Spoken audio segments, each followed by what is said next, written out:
Welcome in, everybody, to another episode of Discard for Magic. I'm one of your hosts, Aaron. And I'm your other host, James, or Jexic. And today it's terrific to have on Tom Vasel. Hello. Tom, we're super excited to have you on. Why don't you just start out by giving us a little bit of background onto how you found Summoner Wars? Oh, how I found Summoner Wars is interesting to me. I mean, because the main reason is the way a lot of people that are my age found Summoner Wars is I was a huge Heroescape fan.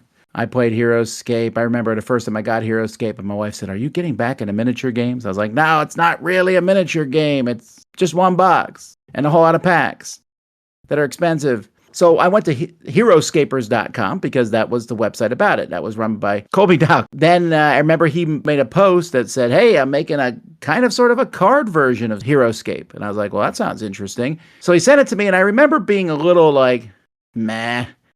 It's a card game. Heroescape is figures. Heroescape's huge. It will last forever. They'll never stop making it. And this is just a card version, and it's on a fold-out map. Okay, I'll give it a try. And I played it, and I was just blown away. I was like, this is really good. I was so happy to play it. I remember going to Gen Con that year and meeting Colby, seeing the game being played by people there, and I was like, oh, this is great. So that was my introduction to it, and it came around the same time that Heroescape was kind of disappearing off the radar. So this was a nice kind of switch over for me. I was much the same boat because I was big on the Heroescapers site. If you ever read the strategy sections, I was like, I spent a lot of time there. So yeah, I kind of jump shipped with you into Summoner Wars. Then that was the first edition. Is there anything you miss going from first edition to second in terms of that transition? Not really. I was initially the first edition. I liked that the fact that they made the second summoners, and I talked to the folks at Plaid Hat about that, and they told me the second summoners weren't coming. And I thought, well, I guess, but they keep making new factions. So, and the fact that you can intermix factions means that second summoners aren't really required. Honestly, there's nothing else. I mean, I miss sometimes my amazing jungle elves and their terrific speed. But, I mean, so many of the new factions are good. The second edition to me is a slam dunk, better than the first. Not that I dislike the first at all. It's just that it's improved in every way. Yeah, so you mentioned the Jungle Elves. What are some of the factions you like in second edition? What are some of your favorites? It's always hard to remember the names of everybody. I know from the new ones, I really like the Forged. Yeah, the Forged are fun. I like the Tundra Orcs. I like the Vanguards. There's very few that I don't like. Of course, they haven't made yet the, what's the nasty one called from the first edition? Filth. They're coming. Yeah, I know the filth is coming. I just dislike them on principle. I wasn't the biggest fan of their aesthetic either, but they're coming paired with the Chosen Grove, which will be a nice cleansing of the palette, I think. Yeah, Chosen Grove gonna be real interesting. Giant tree. They've really innovated in this design space. One of the things I always appreciated about Summoner Wars was how balanced they made it. I mean, at least on the level that I play on. I know that people would say this and that, and even now they release new cards that fix things. I don't love that, by the way. I mean, it's great if you buy everything for Summoner Wars, but if I don't want to buy a faction, like I guess I have to, so I can get that new upgraded card. They balance things pretty well, but they also manage to find new ways to work in this space to make each faction different, and I'm always amused by them turning standard fantasy on its head. Anything from the original one, they had the Sand Goblins. That was such a unique, different thing. And Jungle Elves, that doesn't, that's not what you typically think of when you think of these factions. Even the one that's coming out, it's Goblins, I forget what it is. Storm Goblins. Yeah, Storm Goblins. Like, that's not in any other kind of, fantasy. And so I've always been a big fan of that. Yeah, Storm Goblins were neat. The previews have started now, and by the time people hear this, they'll be out, which is exciting. And I think Storm Goblins are another faction that you'll be very happy with how thematic they are and just how different they are from every other deck. So you mentioned that you disliked a couple factions. Can we hear what those are? What are the ones you don't like? Well, no. I mean, a dislike is a strong word here. I like them all. I just don't necessarily like all the play styles. Like, I'm not a big fan, for example, of hurting myself to do other stuff. Like, it's basically the black and Magic the Gathering. basically the Fallen Kingdom and Fungal Dwarves, probably, or Yeah, I'm looking through here at my ratings. Obsidian Dwarves I gave a 7 to, which is still good. That is actually, I think, the only one I've given, quote unquote, that low of a score to. The rest I really. So I gave the Forged a 9. I gave Sand Goblins and High Elves a 10.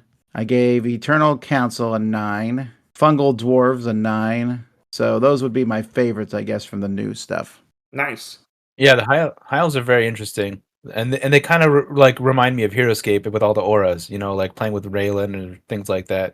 What about how you started as a board game reviewer? Because for anybody who doesn't know, you run the Dice Tower, which is one of the best, if not the best, board game reviewing YouTube channels out there. You guys do tons of reviews and have been doing so for many years now. But how did that all get started? Like, did you just decide you wanted to try it out one day?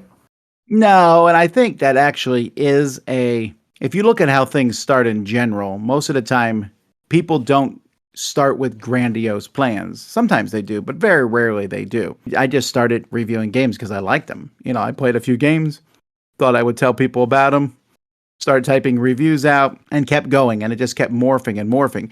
I mean, there was a decision I made about 10 years ago to do it full time. That was an active choice to make to do that. But I mean, I had already been doing it for 10 years just as a hobby. But I just started doing it because I like talking about games. I still like talking about games. I like telling people my favorite games and telling them they should play games. And so I kind of just grew into it, if that makes sense. Do you remember what your first review was? I believe my very first written review was Time's Up or Pig Pile, I believe. I did a trio of reviews. I actually did it because some guy on the internet said, hey, we'll send some games out to people if everyone in your game group does a review of that game. And I was like, fine. So I got these 3 games sent to me, and I wrote a review. My wife wrote a review. Like the other people we played with, well, I don't know if they ever did write a review. They said they were going to. And that was that. And then I never heard from these people again. And I was like, well, I like kind of writing those reviews. So then I just started writing reviews of games that I already owned and did that for a while. It wasn't until a couple of years, somebody emailed me out of the blue and said, hey, I'll send you a copy of this game if you review it. And I thought, really? Oh, that's cool. So they sent me the game and it was terrible. But that started a thing, I guess. And companies started contacting me once in a while. Yeah, then I just kept going. It was fun. When you first started, were you just writing the reviews on Board Game Geek, or did you already have your own site set up? No, I wrote them everywhere. I would put them on Board Game Geek. I would put them on Rec Games Board, back when that was a thing. I put them on different email groups that I was part of, to the point where people told me to knock it off. I was spamming the internet with my reviews, which, if I look back, I sort of was. I just wanted my reviews to be everywhere. It kind of calmed down, and eventually I got my own website, and then I just went to Board Game Geek and my website until one day I bought a new Mac computer, and it came with a camera built into the Mac. And I thought, well, that's cool. I wonder if I could do a video review, because I like talking more than writing. And I did it, and the quality is terrible and everything. But it was such a fun thing for me to do because I like talking so much. Then I did my top 100 as a video series. And this new website called YouTube was out. And so I was posting my stuff on that. And it just kind of took off from there. People really liked that. I liked the whole aspect of, doing my top 100 games and reviewing stuff. The list format seems to be really big with people, I think. And you guys have kind of morphed that into doing like top 10 lists for all kinds of different categories now. Yeah, the list format's there. In fact, we were just talking internally that at some point we need to do our top 10 Summoner Wars factions. That will come at some point. The problem is I always think, well, there's more factions coming. But there's enough now to do, especially with the 2 new ones, to do a top 10, I think.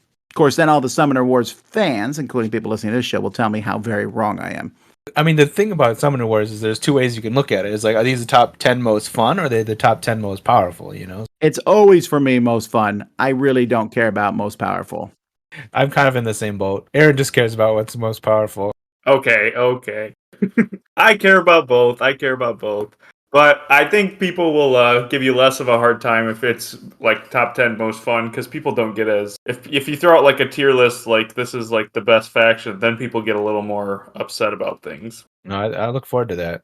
Yeah, that sounds like a awesome video coming up. I love any more Summoner Wars content. The top 100s, though, you've been doing for several years now. How many years have you been doing those? I want to say I remember doing that when I first got a video. So that was not my first top 100. The first top 100 I did when I was back in Korea. So that was 13 years ago, and when I was in Korea, so then plus 2 years, it was probably 15 years ago. 14 or 15 years ago. And this convention flew me into Malaysia to be a keynote speaker there. And they were like, "We want you to talk about the future of board games." I was like, "Okay, what else?" Because they wanted me to do two things. And they said, "How about your 100 favorite board games?" And I thought, 100 favorite board games, can I do that? I think I can do that. I played at least 100 games. So that's what I did. I made my top 100 games. At that point, I had probably played like 400 games. Now I played almost 9,000 games.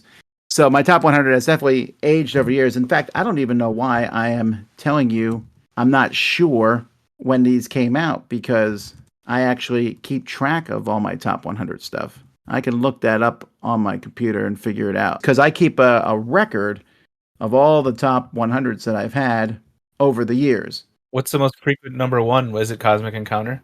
The most frequent number one, by the way, the first time I did a top 100 was in 2005.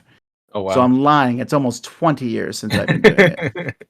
Nice. I wasn't even really playing many board games then. The most frequent number one was Duel of No, I'm wrong. Cosmic Encounter was number one. It was number one for 7 years straight. Summoner Wars has been on the list since 2010.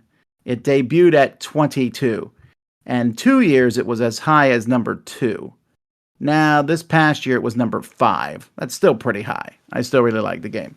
I think so, given that you said you played a 9,000. I think number 5 is a pretty good spot. Yeah. 100 is a good spot. Yeah, People exactly. don't realize how high you have to rate a game. I mean, that's just the way it is, but I've always liked it. The lowest I ranked it was that first year at 22, and it's never dipped below that. So it just kind of gets better with age, or the more factions and more things to try out. But do you think it appeals, because me and Aaron kind of forget sometimes because we're so hardcore into playing it a lot and it's our main game. Do you think it appeals pretty well to people who are just looking to try it out with the starter set or the master set or that kind of thing? It does, but I gotta be honest, it's kind of a hidden gem to some degree. Yes, I've been talking about it for 10 years, and we push it big and strong here in the Dice Tower. But it's not like it's getting pulled out all the time. At my conventions, I mean, and granted, 2-player games don't get played a ton at conventions. But at my conventions, it doesn't get pulled out a ton. In fact, I think we're really close to me. I think I am about to pull Summoner Wars 1 out of the library. We're almost there. I've been so cautious to do it because, I was like, I only have 8 factions for Summoner Wars 2, and this one has everything ever made for Summoner Wars. But now 2 it's still not as much stuff as the first one yet. But there's enough, and I don't think people are going back and playing the older one. I think the idea of it, using your deck as magic and, going through and cycling, I don't think it's particularly newbie friendly, if that makes sense. Now, you can do it and teach people and everything. But again, it also doesn't have miniatures and all the stuff that Kickstarters have. So it's kind of like almost as a cult following, right? I mean, I think that there's a lot of people who like Summoner Wars, but I don't think it's a particularly huge audience. I also don't know the numbers. I don't know how much of it Plaid Hat sells. But I know that it's when they bought themselves back from Asmodee didn't keep this game. Didn't care. They're like, yeah, you can have it. So I love it, and lots of people I know really like it too. But new player friendly, I mean, I think it's there. I mean, I would be like, yeah, I can teach you this game. There would be certain decks I wouldn't use. I would use, some of the more basic decks. I think that's fair. I think cult following probably describes the community pretty well. It feels like a niche community, even though it's growing. But like, for example, the online community, I don't know if you've played online at all yet, but the online community is like 700 players, I think, at the moment. I think it's up to 800 or 900 when we last did the calculation. Okay, so still growing, but it's been slowly growing and hasn't. I don't know how many people have bought copies in real life, but we do like our own sort of calculations when we fall out of the top 25 in the online community, because it'll give you like what percent you are, so you can like sort of guess like okay, if I'm just outside the top 25, there's like this many players. You mentioned something I missed from the first edition. I just remembered. I wish they would bring back, they only had them very briefly, the faction-specific dice. Oh yeah, those were cool. I never got them from the first edition. I always wanted them, but they sold out really quickly, and they were also really expensive. Yeah, it was like $8 a set or something, but Yeah, it's ridiculous, and there's no real good reason to do it. I just would like it. I have an extra set of dice in my copy anyway, because I don't want to share dice with my opponent. the only tricky thing about that is that there's more information on these dice than the old number dice. Yeah, I know. I figured that maybe the single sword side could be something. Yeah, that's probably the best one, right? The single sword, but who knows? No, I think that would be cool. I never got any of the faction-specific dice, but I know some people really like that, and some people really like the fan-created art cards. So maybe they'll try and do some of that stuff in second edition. They have those deck boxes that are like, I don't have those either yet, but they have like those fancy deck boxes that I think magnetically close or something. I didn't know these even existed, so all right. Yeah. Check it out on Plaid Hat's site, but they're beautiful deck boxes. They have like full art on them. The only issue I have with the deck boxes is they take up a fair amount of space. I don't have them yet either, but I don't know how well they'll fit on like a Calyx or like a normal board game shelf. Well, here's the thing. I have every faction is in a bag. I put them in a box. I don't know. I think these next two ones are going to fit. And then after that, I'm not 100% sure what's going to fit. Well, the deck boxes look beautiful. So if you want like a beautiful way to display Summoner Wars, they're a good option. Yeah, but so I look at things from a library perspective because people come to libraries and checking games out. So actually, I don't even have a board in the box. You have to check out the playmat to use it. Although I guess technically you don't even need a playmat. You could just play on a table, but that seems insane. So is that kind of your way around storing all these in your house? Is you have like a library somewhere of games? Well, okay, so yes and no. I have the library stored in the Dice Tower studios. We use it for our conventions, and it is around 2,200 games. I'm pretty strict with the amount of games in the library. We have 28 shelves, and I will not go over that many shelves, mostly because 28 shelves is the amount I can fit in the studio. I can't fit more than that. If new games come in, which they constantly come in, I pick games to go out because, well, people just don't play all the games all the time. When I had a personal collection, I really maintained it at 300 games, or 350, I think was my number, because I said I can play about one a day a year, which isn't true. But I kept it at that size. It was kind of a random number I made, but I was very strict on one in, one out. And that's actually how the Dice Tower library is now, too. So it's not really an excuse for me to have a huge collection of games, because I don't really want a huge collection of games. I want games to be used. I'm actually not necessarily a popular opinion, but I think collecting games just to collect them is silly.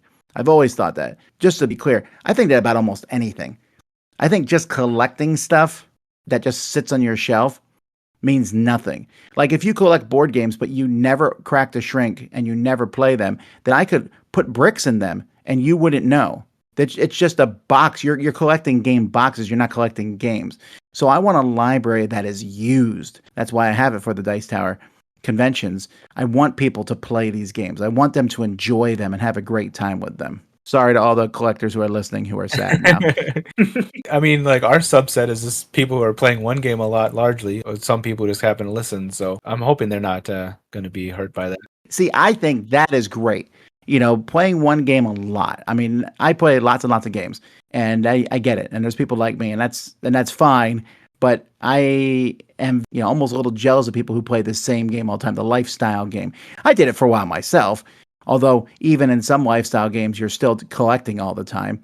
This one's not so bad. Summoner Wars, what they come out with, 4 factions a year or something like that, maybe 6. I don't remember. But I mean, it's not too bad. But like Magic the Gathering could be your only game, but you're also always buying. Yeah, actually, I play that too, and yeah, it definitely adds up. And it's a totally different model in terms of the distribution and everything of the playing pieces. Yeah, I never got into Magic, but do you ever get sick of reviewing games or feel like you're obligated to review a game when you don't really want to?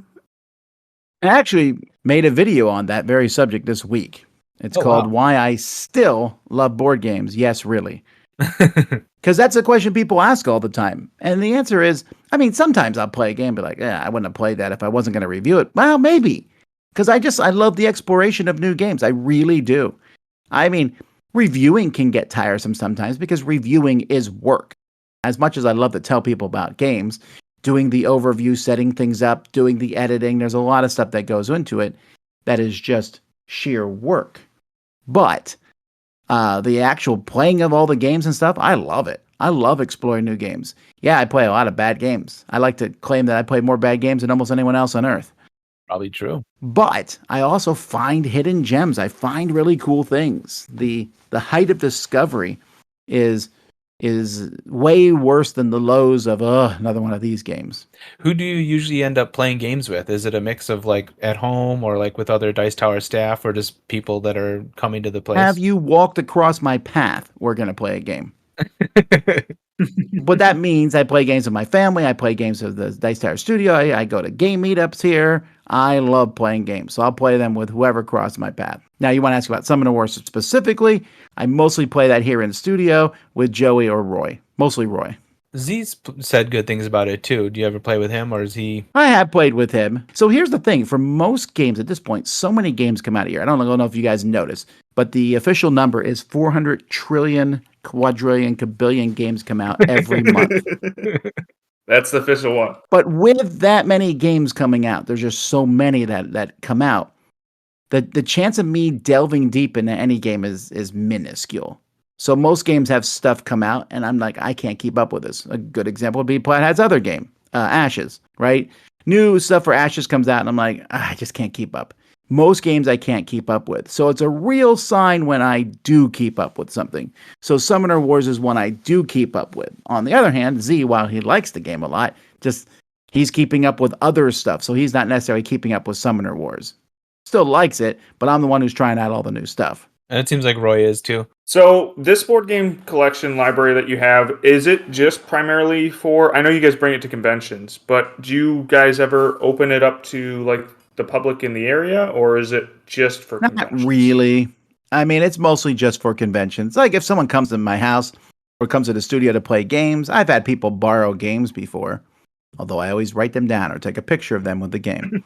Because it is a big deal. We don't want to lose games. Keeping a library maintained is such a difficult task. People don't realize that. After every convention, we have to go through all the games and figure out all the missing pieces because there's a gazillion missing pieces and things, and we have to hunt them down and fix them. I don't know if you all have ever gone to a con library and opened a game up and found chunks of it missing. It's not a good feeling. Or there's a scribbled sheet of paper and it says, use this as one of these cards. And you're like, I guess. It deflates your experience a little. Yeah, I've talked to the guy who's done some of the Gen Con stuff. It definitely seems like an undertaking for sure. You guys attend a lot of different conventions. Also have, like, Dice Tower has its own conventions. Do you have like favorite ones besides the Dice Tower conventions, or how many conventions do you guys like attend a year? For me, it's about 8. I have my 4 conventions of my own: Dice Tower East, West, Retreat, and Cruise. And they're my 4 favorites. And then we go to the 2 big ones. Gen Con and Essen are the Spiel at Essen. Those are the 2 big ones. So that's 6. I also go to World Series of Board Gaming each year, usually. And then one other one. This year, I'm happy to go to Board Game Geek Spring. But as for favorites, I like every con in its different way. I mean, every con has its own thing. It's hard to kind of pick. I mean, mine are my favorite, obviously. But, some cons, I like the city a lot. So, like when I went to PAX, I love Philadelphia. I think I like that more than I like the con. The con was fine, but I mean, I was just so excited to go to Philadelphia. So yeah, it's hard to take all these different things into account, but I get excited about each upcoming con. They're fun. You say you like going to Philadelphia. Where did you actually grow up? What state? I grew up in Pennsylvania, in Allentown, which is not too far from Philadelphia. That's why I like Philadelphia so much, because I like the food. Pennsylvania food is where it's at, man. Yeah, I grew up near Chicago, so I'd probably tell you the same thing about our food. You've also lived a lot of different places. Like you mentioned Korea earlier, and for people familiar with your story will know you were in Korea for quite a bit of time. What was living in Korea like? Was the board game scene different? Well, Korea is where I found the modern board game scene. So I played board games my whole life. I played Cosmic Encounter when I was a kid, and Kingmaker and the Avalon Hills and yada, yada, yada. At the college, I was sidetracked briefly because I went to college in the 90s. That's where you discover collectible card games and miniature games. So I got distracted by those and Warhammer for a bit. Mhm. And when we moved to Korea, and I was in Korea for about 10 years, my wife was not interested in Warhammer. I don't know why, but I wanted to do something with her and other people. And also, Warhammer it's really expensive, right? Really expensive. So I was like, you know what? I like board games. I always like board games. Let's get some board games. So there was a new website called Board Game Geek. I just went there and started getting some of the top board games and started playing them. Then we discovered that Korea had this new concept called a board game cafe, which for a while there was like hundreds of them in Korea. And so I met some Korean friends, went to these board game cafes, started playing more games. My mind was blown at how awesome gaming had improved. And, around the same time, started writing reviews. I didn't get to go to many conventions and stuff. I flew back each summer to go to Origins, but that was about it. And the rest of the time, I just played games with everyone I could come across and would play a game with me. So you said you were kind of blown away by where games had come in the early, I guess like the early 2000s is when that was. Do you think, you kind of have a front row seat to all this. Like, do you think the games are continuing to get better now? Or is it just kind of a mixed bag? Well, it's always going to be a mixed bag, right? There's always going to be bad games released. And there's always going to be people who just put out nonsense and trash and non-innovative games. But there's always new stuff coming out. And I don't think people realize how much better quality has gotten. You open up a game now and you're like, this is pretty good. Look at these dual layer boards and yada, yada, yada. And it's a nice game. And I'm like, no, you don't realize in 2000, that would have been an absolutely the best production. Days of Wonder games, Mystery of the Abbey, and a couple other their early games. I remember when we opened up the box, I was like, this is the top-notch tier. Now that's considered okay. Production-wise, games have gone through the roof, but also just there's new mechanisms that are being discovered and fine-tuned, and so design gets to build on other designs. There's always a bunch of people out there like, nah, classics are better than everything else out there. Well, yeah, there's some great classic games out there, but we are able to learn on those and fine-tune them. It's the same as technology. Technology gets better and better. Yes, there's classic games that are amazing and fun, and I'll still play them today. But I think the vast majority of games as a whole are better now. And most people who say otherwise are usually in their jaded mode of their gaming life. So, this is how it works. You start gaming. You're like, what? I never heard of these games. What is this? And then that first year, 2 years, everything is just, you're like, how have I missed this gigantic hobby? Everything is marvelous. Then after a while, you get jaded. You're like, oh, there's so many games. I can't keep up.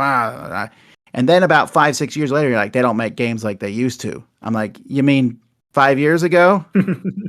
And that's how people are. But then they kind of come around and they're like, oh, okay. And they level out. But then you get some real old fogies who are like, no, games in the 70s and 80s were the best. I'm like, nah, I was alive then. Not true. And yes, some games have lasted.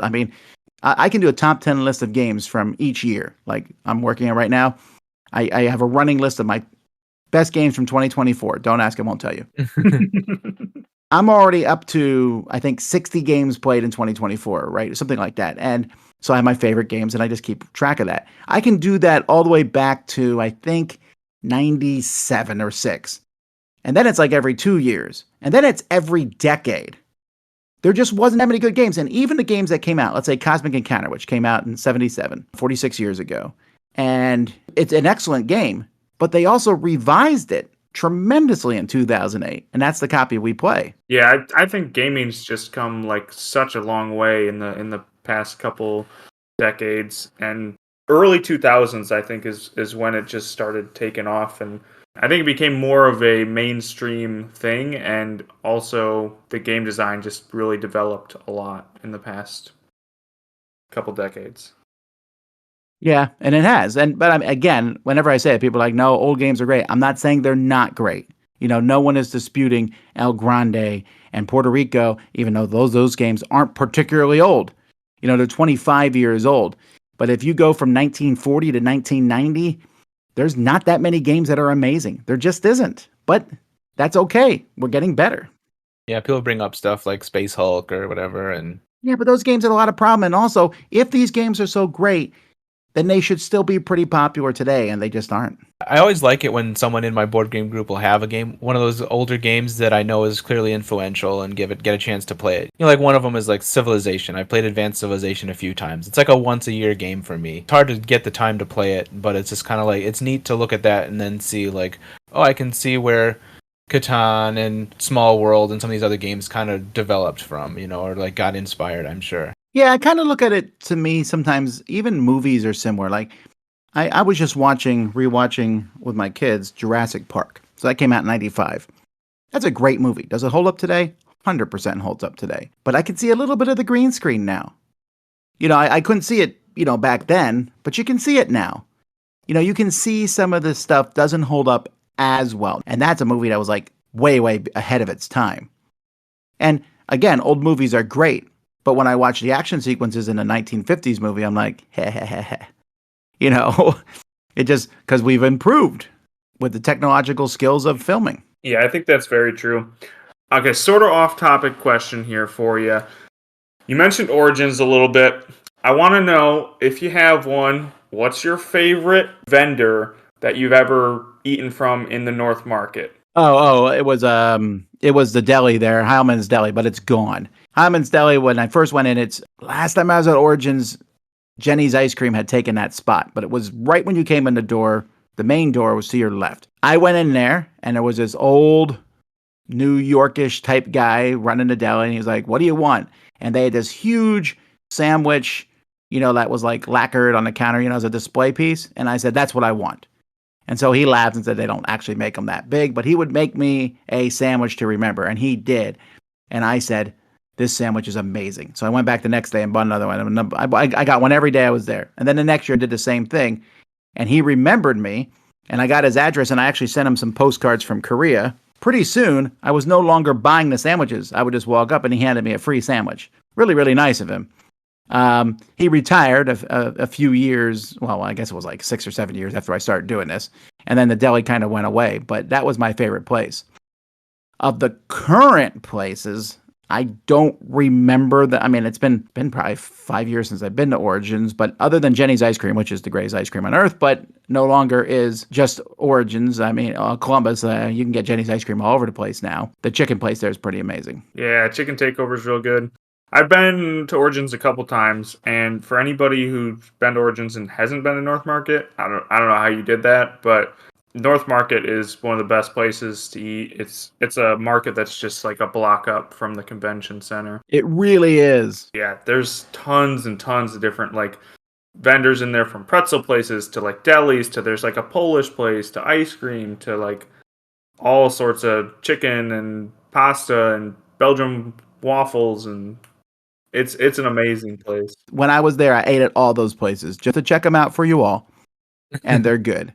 I will say, though, that the North Market pales besides the Reading Terminal Market that is right across the street from PAX. The Reading Terminal Market is even better than North Market. As unbelievable as that sounds, it really is. I've not been to PAX yet, but if I make the trip, I'll check it out for sure. I love a good market. Yeah, I do too. Markets are some of the best places to eat. So when you moved from Korea back to the US, did you have like a fairly substantial board game collection? I think I had about 1,000 games maybe at that point. So what I did was, first I just got rid of a huge chunk of them. I sold off some, and then the rest I kind of gave away to people, you know, who were still in Korea. Then I did it a weird way. So when the Korean movers, I like moving in Korea because you kind of just watch them move. It's great. You know, they come in and move everything. They pack your boxes for you and unpack them. Oh, wow. It's fantastic.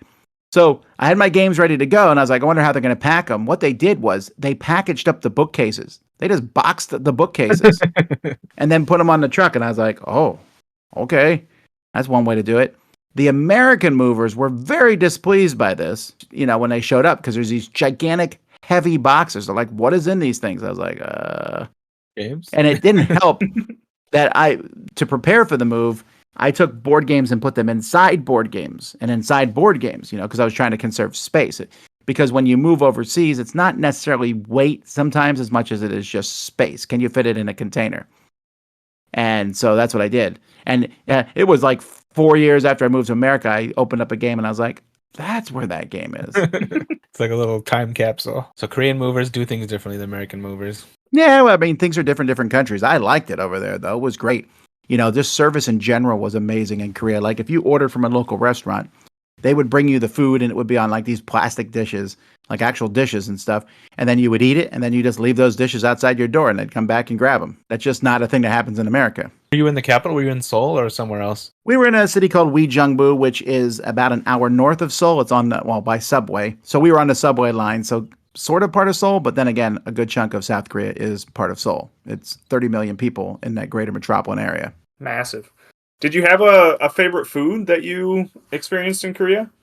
Oh, yeah. My favorite food there was budae-jjigae, which is sort of a soup that came up during the war where they just kind of threw everything in a soup. But it's mostly, it has a lot of kimchi in it, has a lot of different pork in it, but also has Spam in it. It doesn't sound particularly appetizing when I describe it that way, but it is amazing. Awesome. Did you ever expect the Dice Tower to grow in the way that it did? How many staff members does the Dice Tower have now? It's gotten fairly big. 7, 8 full-time members and then 3 or 4 part-time people. Yeah, but of course, no, I never expected it. I always dreamed of it. I used to dream that someday the Dice Tower would be huge and I would have lots of employees and I would go hire all my friends. And it didn't work out that way. What happened was the people I hired became my friends. So that worked out nicely. Now, I won't say that I never imagined it would be so great, because that's one of my pet peeves. Someone wins American Idol, and they come up and they're like, in my wildest dreams, I never imagined I would be in the Final Four. I'm like, that is such a lie. You 100% imagined that,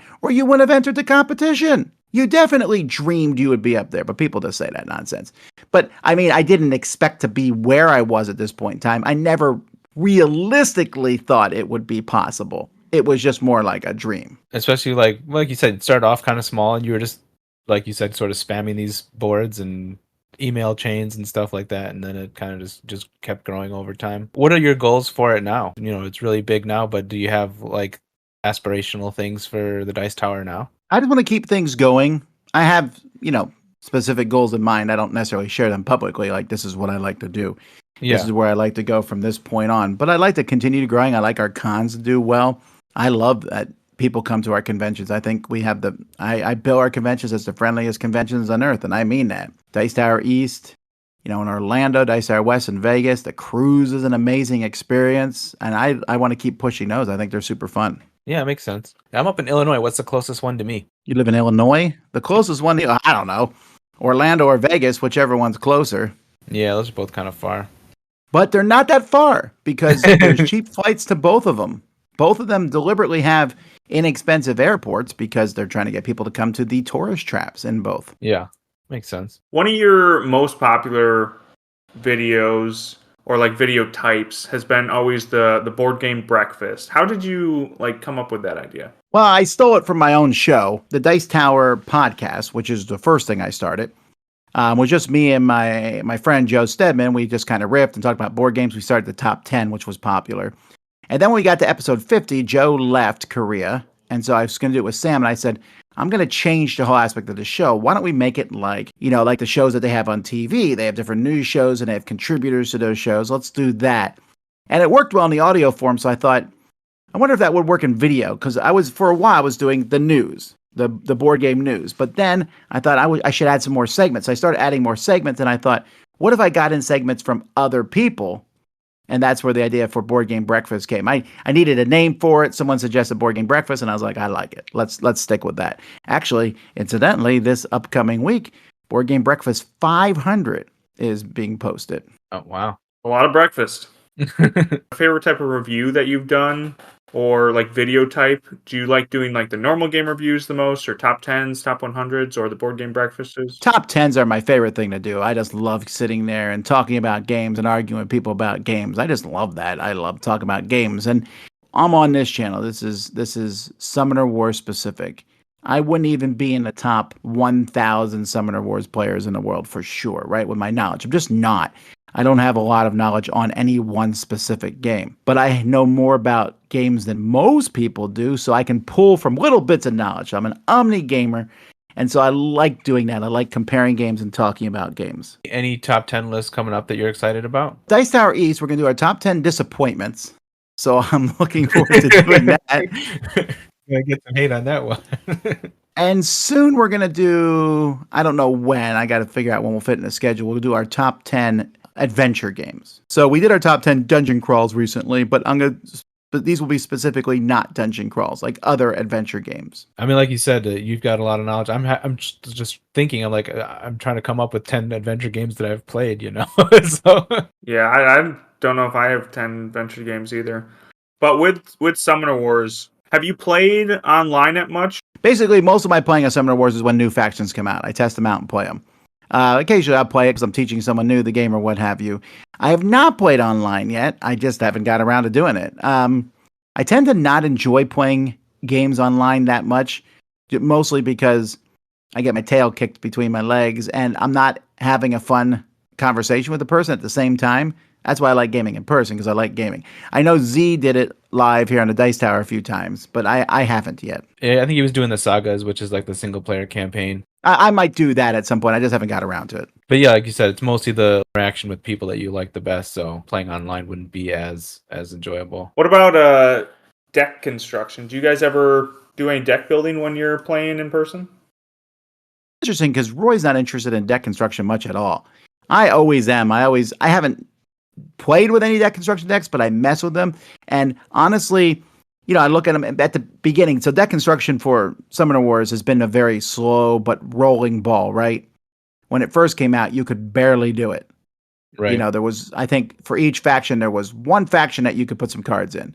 But now we're up to like 4 or 5 per each faction, something like that. There's just every one that comes out means they all multiply and there's more combinations. I will say that the newest faction, or one of the newest factions, the Forged, has me thinking about it more than any other one. Because the Forge is all about these structures. And I keep thinking about how I can stick in some of those ice structures, put them into this deck. I mean, and they made the game so good, you don't have to do deck construction. Can you do deck construction on the online stuff? Yeah. Mm-hmm. Yeah. See, maybe that might get me into the online thing, because then I can do it a lot easier and I don't have to like physically move the cards around. So that might be where I'm at.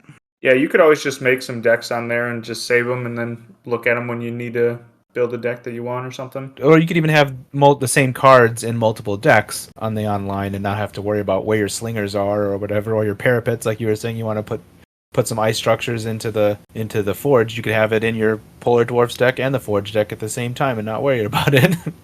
Yeah, see, and that's the sort of thing I want to do, because I mean, in person, it's just easy to grab a deck, throw it to someone and play. And what I like, and you guys would know the metagame more than me. Maybe there's constructed decks that are amazing, but for most people, you give them any deck and it's a competitive, good deck. The balance overall, because you said you weren't sure about it, but from what we've seen, the balance overall is better in second edition than it was in first, especially if you just compare the base decks to base decks. In deck construction, you can definitely make a deck that's worse than the base decks or much better. So there's more flexibility and variance there just in how good your deck is. Yeah, the base decks in second edition are more balanced, but they're also more just like synergistic and more like theme heavy. So sometimes when you're deck building, you'll like take out cards that are kind of crucial to the deck and you'll like play it and you'll be like, man, it just doesn't work the way I want it to, and it's just not doing even as good as the base deck. Sure, and that's why I haven't done it so much, because the cards are so synergistic. I look at them and I'm like, man, I'd have to take this card out and then that won't work with this. And if I bring this card in, that means I need to bring in a couple other cards to help that one work better. And I'm sure there's ways to do it and stuff, but it is more limited, but it's also easy in a sense. That's what I like about it. You don't have to put a lot of thought into it. You can only add these cards, and you have this many commons, and you have 3 champions, and you have, your Summoner Wars and their epic events, and then you can add in some other events. It's so basic, and yet, like I said, every time new factions are released, the amount of options goes up exponentially. Yeah, I think one of the biggest changes from first edition to second edition was first edition felt like it needed deck building to be balanced and feel good with a lot of the decks. Some of the decks were not strong enough and felt like they needed deck building to compete. But in second edition, there really hasn't been that aspect. But in the deck building, we both dabble in deck building in second edition a little bit, and it feels more you just lean into like a certain aspect of the deck. For example, James likes to play a Tundra Orc deck, and you can add in some things to give you extra boosts, so you can really lean into that reroll aspect of the Tundra Orcs. Yeah, and then there's definitely when I'll get a new set, and you play through and you look at this one champion, like, wow, that champion's fantastic. You know what deck they would be great in? And that's the kind of, I like that aspect. And the fact that compared to first edition, you can actually change the events. Changing the events changes the decks a lot too. But there's so limited your number of slots for champions and events that it's like it can be like a tough decision sometimes about what to keep and what to swap out, and it's enjoyable to me. Aaron's most famous for his Cave Goblin deck, so I do a lot of Tundra Orcs, and he won a big tournament with the Cave Goblin, so his deck makes use of like the Obsidian Dwarves Axe, and you get extra attacks with that extra strength on your little zero costers. And he also uses Brutal Force from the Tundra Orcs to just bop stuff around. Well, Tom, we appreciate you coming on the podcast. We've been happy to have you. Oh, no, thank you guys. I like talking about stuff like this. I think it's fun and interesting, and I'm glad to see that this game gets so much love that people like to talk about it still. I just was thinking about it the other day because I saw the newest faction announcements, and I'm like, ooh, I can't wait till they come in. Yeah, the new faction should be a great time. A place where direct people, like Dice Tower website or YouTube, where people can find your stuff. No, yeah, if you want to find out more about us, check out dicetower.com. And if you're listening and you want to play Summoner Wars in person with other people, hey, come to one of our cons. East is only a few months away. Also, the tickets are almost sold out, so don't delay on that. Or you want to take the best vacation in your life, sign up for the Dice Tower Cruise. You're on a ship for a week with 800 other gamers on that ship, and you can just eat to your heart's content, watch shows, do all the cool things a cruise ship has, and also play games in your downtime. It's fantastic. Yeah, sounds good. Well, this has been Discard for Magic, and we will see you guys in a couple weeks.